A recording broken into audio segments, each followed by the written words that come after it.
नागपूरच्या electronic market परिसरात पोलिसांनी धडक कारवाई करत गांजा विक्री करणारा युवक गजाआड केला आहे। पेट्रोलिंग दरम्यान PSI वारंगे यांना मिळालेल्या माहितीच्या आधारे ही कारवाई करण्यात आली। आरोपी व्यंकटेश सोनपद्रे वय 25 वर्ष रेशीमबाग रहिवासी हा मोटरसायकल जवळ उभा असताना पोलिसांना पाहून पळण्याचा प्रयत्न करत होता। पोलिसांनी त्याला ताब्यात घेऊन चौकशी केली असता त्याच्याकडे 238 ग्रॅम गांजा आढळून आला। त्याच्यासोबत 3 मोबाईल आणि मोटरसायकल मिळून तब्बल 2,19,000चा मुद्देमाल जप्त करण्यात आला। प्राथमिक चौकशीत आरोपी शेख सलीमच्या सांगण्यावरून व्यंकटेश हा गांजाची विक्री करीत असल्याचे समोर आले आहे। पोलीस आता या माध्यमातून गांजाची पुरवठा साखळी आणि इतर आरोपींचा शोध घेत आहेत। या कारवाईत API चंद्रकांत मुमतावादे, PSI वारंगे आणि त्यांच्या सोबतचे हवालदार सहभागी झाले होते। आमच्या टीमचे PSI वारंगे यांच्या ते पथकासह पेट्रोलिंग करत असताना त्यांना गोपनीय माहिती मिळाली होती। इलेक्ट्रॉनिक मार्केटमध्ये कोणतरी एक व्यक्ती अंमली पदार्थाची विक्री करत आहे अशी माहिती मिळाल्यावरून ते त्या ठिकाणी ते गेले।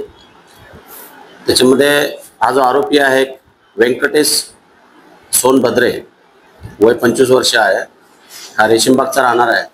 हा एका मोटरसायकल जवळ उभा असलेला दिसला आणि पोलिसांना बघून तो पळून जाऊ लागला।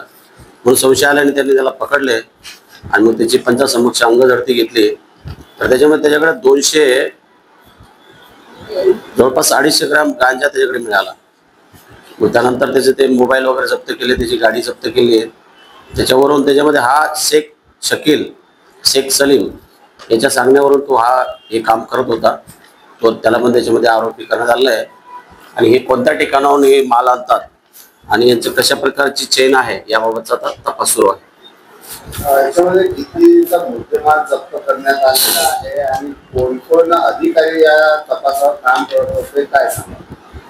याच्यामध्ये एकूण 3 मोबाईल, 1 मोटरसायकल आणि 238 ग्रॅम गांजा असा एकूण 2,19,000चा मुद्देमाल जप्त करण्यात आला आहे। याच्यामध्ये API चंद्रकांत मुमतावादे, PSI वारंगे आणि त्यांच्यासोबतचे अंमलदार होते, यांनी ही कारवाई केली। कुठल्या वरिष्ठ अधिकाऱ्यांच्या मार्गदर्शनाखाली कारवाई करण्यात आलेली आहे? माननीय पोलीस आयुक्त सर यांचे ऑपरेशन थंडरमध्ये त्यांचे जे आदेश आहेत त्यानुसार ही सर्व कारवाई सुरू असते। माननीय सहपोलीस आयुक्त रेड्डी साहेब, अपर पोलीस आयुक्त माननीय दाभाडे साहेब आणि DCP झा साहेब आणि ACP साहेबांच्या मार्गदर्शनाखाली ही कारवाई करण्यात आली। याच्याबरोबर कुठले आणखी याच्यावरती गुन्हे आहेत का की पहिल्यांदा सापडलेला आहे काय सांगा? या बाबतीमध्ये आणखी आता शेख शकील वरती यापूर्वी सुद्धा एक गुन्हा दाखल आहे याच ठिकाणी, आणि जो हा आरोपी आहे व्यंकटेश सोनभद्रे याच्यावरती काही गुन्हा दाखल नाही यापूर्वीचा, तरी त्याचं पूर्ण रेकॉर्ड वगैरे चेक करून योग्य ती कारवाई करून घेतो। Vidarbha city news Nagpur.